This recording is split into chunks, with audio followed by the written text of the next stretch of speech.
Today, we'll cover the series Codename Kids Next Door from start to end in detail. Imagine having a whole planet to yourself until one of your very own inventions takes over and literally kicks you out. Nope, I'm not talking about the modern world getting taken over by AI and all. This is actually how Kids Next Door came to be.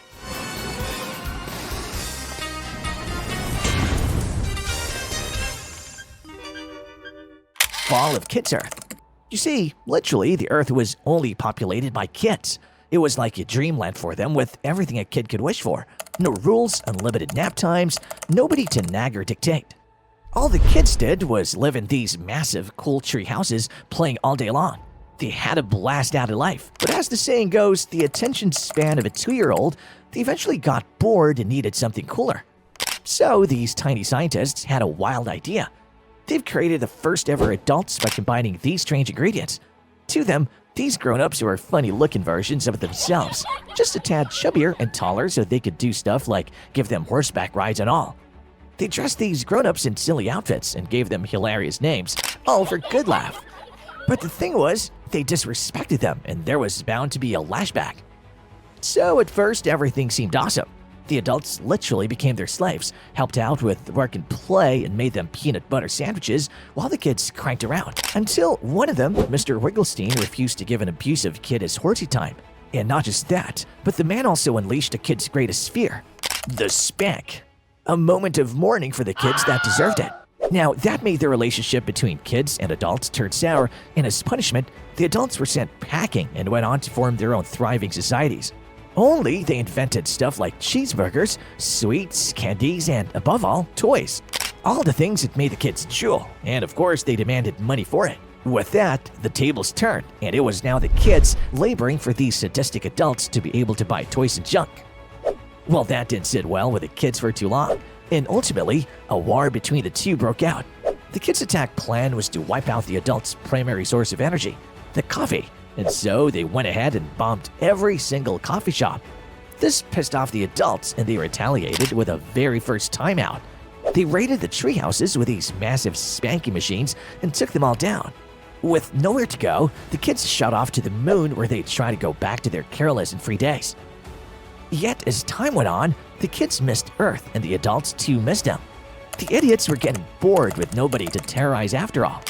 So, adult ambassadors came up to the moon and amends were made as they proposed the idea of a civil life where adults and kids can live as families. You'd think this was a happily ever after, but no, it was all lie. This time, the adults came up with even more tempting toys like rainbow monkeys and enforced ridiculous rules like brush your teeth. But worst of all, they made these massive prisons for them called schools where they brainwash the kids all day so that they'll forget that it was them who made the adults in the first place. It was a grand plan to always remain supreme to the innocent children, and ever since, it's been an adult's world. But I was just getting to the good part! The K&D members. But it seems like some of the kids refuse to fall prey to the adults' antics, managing to survive the ultimate brainwashing, and that's where the secret organization of K&D comes in, an institution made to rebel against the tyranny of adults throughout the universe. It's divided into numerous sectors that handle adults in different places and even have a moon base as well as a galactic K&D branch. And one of them is the fearless Sector V, home to our protagonists' operatives number 5, 4, 3, 2, and 1. Now these operatives all have their own families and even go to school, but they covertly operate for the cause of children. Number 1. The brain of them all and the leader of Sector V is number 1. Nigel Uno, the ultimate quick-minded genius that directs all the operations that Sector V takes out against the adults, but he has got no hair. What really happened to them? No one really knows, but whatever it did was enough to traumatize number 5 and 1 and had something to do with Sector V's ultimate nemesis, the delightful children from down the lane. We'll get to these little troubles in a while, but they owed number 1 his baldness. In one of the episodes, a poor operative's hair was shaved off. A product of a yearly tragedy that takes place at the hands of stingy fathers who refuse to take their kids to a proper barbershop. Number 1 consoled him by revealing that at least their hair would grow out because his never would. Literally trauma, man, as if baldness isn't already a man's ultimate midlife crisis. Nevertheless, his misfortune has no impact on the zest he carries to liberate the children, and number 1 continues to be the badass in sunglasses. Number 2. However, to carry out all the directives of number 1, Sector V needs a solid tool base, and that's where number 2 comes in. Hoagie Gilligan Jr., the sector's engineering god. I mean, this guy can alter anything out of rubbish into killer weaponry, including his specialization in 2x4 technology, a highly improvised tech created from all the bimbo jimbo one can find in the house and stuff like wood and duct tape. But the most interesting part is the fact that number 2's mother, Betty Gilligan, is perhaps the only adult out of all the operatives' parents to be kind of aware of Candy's presence. In fact, it's quite clear that number 2 got his killer mechanical genius from Betty, who once used her very own high-tech gadgetry, a massive chicken soup squitter, to stop the evil common cold and save number 2's little brother and friends. The little stinker made friends with the cold guy and helped him make a massive scorpion kidnapping machine, all because the Candy didn't let him have fun with his bro. Perhaps Betty is the least evil of all adults. Hi, Hoagie. Not now, Tommy. I'm busy. Number 3. However, Betty, being an adult, ain't gonna be there always with her chicken soup. And so, Sector V's medical needs are handled by the one and only number 3, Cookie, a sweet little Japanese-American girl that's obsessed with rainbow monkeys. A little too much, I must say, because the lady obsessively collects and fantasizes about them. I mean, her whole room is filled to the brim with fuzzy stuff, and one better not take her happy-go-lucky personality without a grain of salt, since Cookie can go evil bonkers pretty fast. Once poor number 5 got infested with massive lice, thanks to the delightful children from down the lane. It literally ate all of her hair off the scalp before scampering over to number 3's fuzzy-filled room and wreaking havoc on all the stuffies. Oh wait, that's the reason behind number 5's trauma and why number 1's all bald. Well, I guess the mystery is solved. Nevertheless, number 3 could not bear the destruction and switched from the sweet little girl to a literal vengeful demon with a red face, pointy teeth, and flaming eyes. Told ya she can go evil bonkers. It's a big deal. Nobody got hurt. Say it again, Squirt, and then we'll see if nobody's hurt. Number 4. Yet despite Cookie's crazy tendencies, the little brat of Sector V, operative number 4, Wally, has a massive crush on the girl. Now, this dude is a brash little trouble, but the best fearless competent Sector V's got. Honestly, he's such a pain to the adults that his parents keep trying to throw him off in boarding school, and he keeps breaking out. Only his brashness goes right out the window at the sight of Cookie. I mean, once the poor guy mistook a school play for a real deal, where the delightful children had to kiss Cookie, and just to prevent that, number 4 even went ahead trying to confess his love to her, until he saw his parents sitting in the front row. Yikes! Yet despite his failure in his love life, number 4 remained Sector V's muscle and the fiercest of them all. No way! Number 5. And finally, the second in charge of Sector V, number 5, Abby. She even got a teen sister named Cree, a decommissioned Candy operative, since, you know, Candy decommissions every operative once they become teens by wiping their memories off entirely. However, it seems like Cree developed only hate for the Candy after getting decommissioned and even joined Teen Ninjas, a literal group of battle armor teens that served several of Candy's nemesis against them. Honestly, it's unclear how she had such livid feelings of hate for the Candy when she was memory wiped. But nevertheless, she's a constant trouble for them. When Hoagie once turned himself into a teen during his erratic experiments, he ran into Cree and the two literally fell in love. It was when they were out on their date that Cree revealed that it was she who trained number 5 in the first place. So basically, the older sis knows of literally every move and skill number 5 got. Honestly, the two were quite close sisters, and we even get to see a moment where Cree slaps on her own hat on number 5 as a sign of her pride in her. Yet they have now turned enemies loyal to their own factions. Oh, no need for you to be sorry. It's not your fault. The Book of Candy. In the end, Sector V is perhaps Candy's most skillful and fiercest of all. But what runs the Candy is the Book of Candy. It is believed to have been passed down from the Candy's first era, where operatives wrote all of their notes down in it regarding their adventures and discoveries. And by the end of the 6th Candy Age, the book was concealed inside the Treehouse of Coolness, where it was discovered by Monty Uno and now resides within Candy's massive treehouse. The rise of present-age Candy. Now you might be thinking, who the hell is Monty Uno and where did Candy even start from? Well, to be honest, nobody exactly knows when.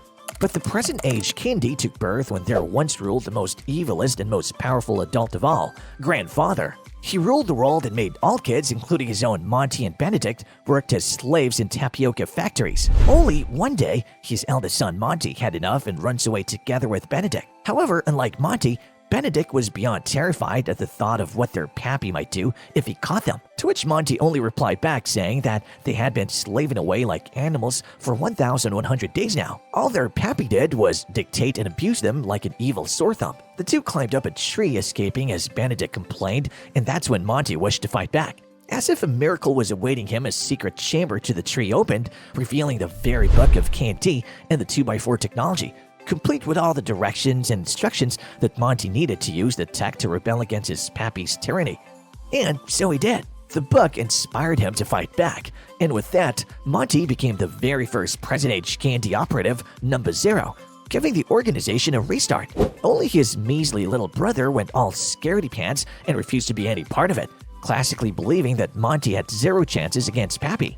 But Monty proved him pretty wrong, as he led a massive revolt against the grandfather, and thanks to the candy book, he brought forth the decommissioning device. Soon, the grandfather learned of his rebellion and ferociously counted down to 1, giving him 3 seconds to drop the act and go to his room. But just as he reached 1, Monty unleashed the device onto him, turning the grand old Pappy the grandfather into a simple old man. But that's not all. Once grown and attaining legendary status, Monty Uno married Mrs. Uno, the first female operative in the modern candy era, known as numbuh 999. The two had a son named Nigel, who eventually became our very number one. And you'd be surprised to know that their house was constructed close to the tree containing the Book of Candy, which would later become Sector V's treehouse. However, as time went by, the story of numbuh turned to nothing but a fictitious lore. Yet number 1 believed in it to be true with all his heart, and the funny part is that because numbuh was decommissioned, number 1 is not even aware that it was his father who was the legendary hero that revived Candy.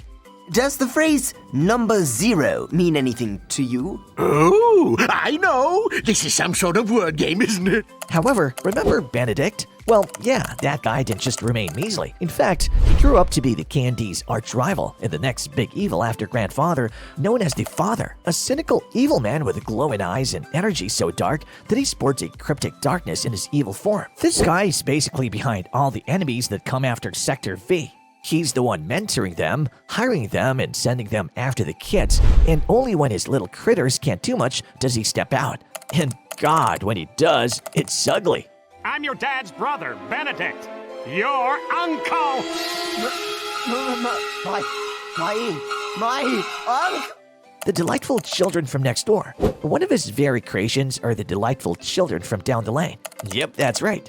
He's the adoptive father to them. These little guys are the definition of creepy and are basically zombified children who behave perfectly for the adults. They speak in unison, act in unison, and even behave as if they have a single brain. But each and everything they do is dictated by Father himself to bring down Sector V. One of the creepiest things they do is celebrate their birthday 5 times a year. Since, there are 5 kids, only the critters don't share their cake at all. The event is so recurring that it happens like 6 times throughout the whole series, with Sector V trying to get their hands on the cake every single time. Can we borrow the really, really incredibly destructive machine?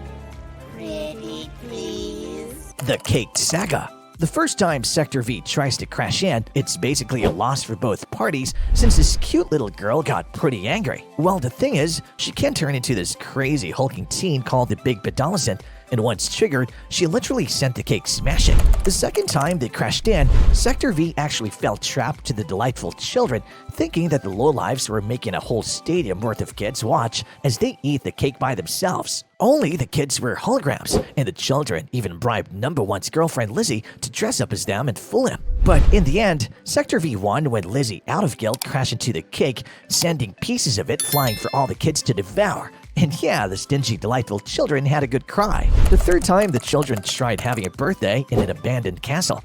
But once again, the luck was not in their favor because a bunch of baby chicks went poo-poo all over their dessert. Yuck!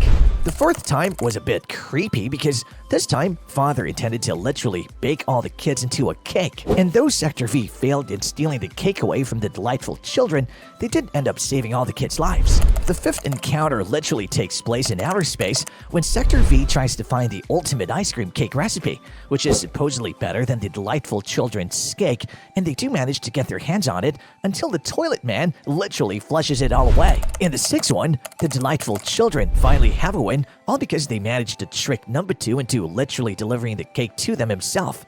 That sucked. And finally, in the last cake finale, the two parties had to go on a scavenger hunt to get their hands on the infamous cake. Only both failed because technically, the cake was just a tiny little cupcake that one of the operatives ate by themselves. Apart from this, the delightful children run into Sector V constantly throughout the series, but you'd be surprised to know that they were not always this way. That's right, the delightful children from down the lane were once part of the very K&D and known as the Sector Z. But it was Father's genius that permanently delightfulized them when he got his hand on the evil delightfulization chamber. At that time, it was still a prototype that needed to be perfected, but Father went ahead anyway and used it on Sector Z forever, transforming them into zombified, obedient children that can never go back to their old ways. The machine was so unstable that it even exploded when Sector Z was transformed. I feel bad for them, man. The biggest showdown of all, Operation Zero. However, the biggest showdown comes when the enemies of the K&D, led by Father, joined forces to resurrect the ultimate evil, the Grandfather. They wanted him to finally take over the Earth as the adult's haven once and for all by finding and destroying the Book of K&D. It all starts when Father, using one of his boogers, activates the recommissioning module, which can basically restore the memories of any decommissioned person. And yeah, you thought right. He uses it to restore the memories of his father, who's none other than but the infamous Grandfather. And the dude comes out as rude as ever and literally berates Father by coldly stating that he only brought him back because he's too stupid to defeat the K&D by himself. The guy even usurps Father from his position and takes over. Damn, could have said thank you at least. Nevertheless, with the evil majesty all back, Grandfather tells all the villains of his plans to stop the children of the world. His good old tapioca slaving. So that's what he does. He turns every single kid into a senior city zombie and starts slaving them into his tapioca factories to give him all the energy that he needs to refuel himself. Even Kree and members of Sector V become zombified and completely helpless at his hands.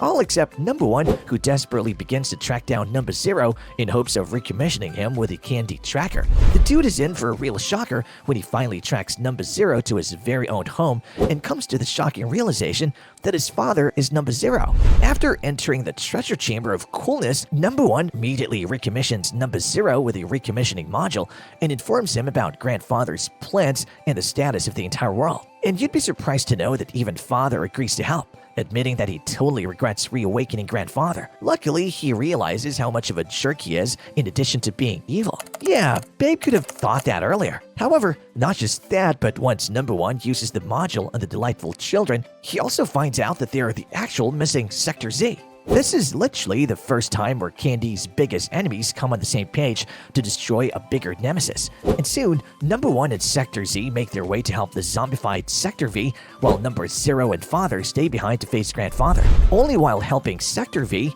Sector Z turns back into the delightful children as the module's impact wears off, but number 1 manages to defeat them. And once they're off their back, now together with his restored friends, he literally drops the entire moon base on top of Grandfather, just as he finds the Book of K&D in number 0's back pocket. Close call. However, the bloody Grandfather survives the giant impact, only to be lured into the decommissioning chamber thanks to number 0. And just like that, both of them, Grandfather and number 0, get all their memories erased once again. With Grandfather finally defeated, the world turns back to normal, and the K&D treehouses are restored to their former glory as the senior city zombies transform back into their normal, harmless selves.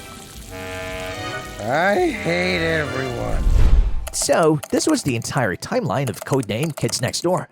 If you enjoyed the video, subscribe to Cartoonverse and click the bell icon for similar content.